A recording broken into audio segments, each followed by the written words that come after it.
So I'm going to limit myself to one argument that has particular significance today. Then as now, people argued the real problem was America's presence, and that if we would just withdraw, the killing would end. The argument that America's presence in Indochina was dangerous had a long pedigree. In 1955, long before the United States had entered the war, Graham Greene wrote a novel called The Quiet American. It was set in Saigon, and the main character was a young government agent named Alden Pyle. He was a symbol of American purpose and patriotism and dangerous naivete. Another character describes Alden this way: I never knew a man who had better motives for all the trouble he caused. After America entered the Vietnam War, the Graham Greene argument gathered some steam. As a matter of fact, many argued that if we pulled out, there would be no consequences for the Vietnamese people.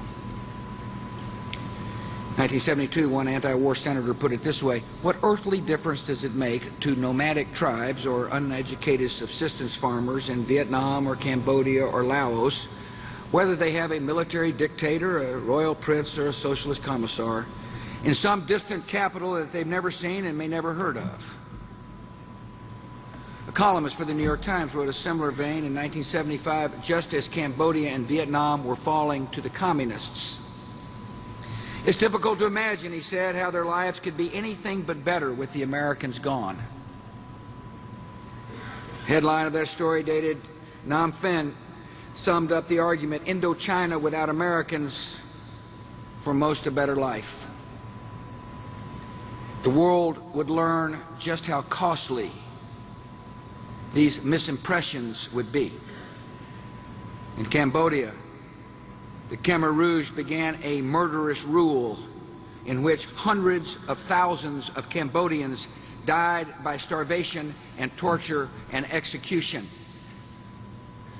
In Vietnam, former allies of the United States and government workers and intellectuals and businessmen were sent off to prison camps where tens of thousands perished. Hundreds of thousands more fled the country on rickety boats, many of them going to their graves in the South China Sea.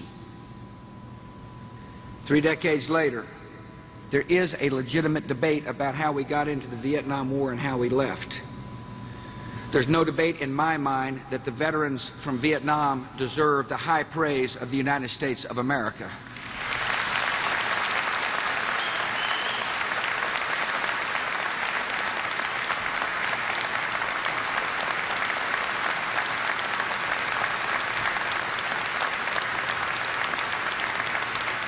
Whatever your position is on that debate, one unmistakable legacy of Vietnam is that the price of America's withdrawal was paid by millions of innocent citizens whose agonies would add to our vocabulary new terms like boat people, re-education camps, and killing fields.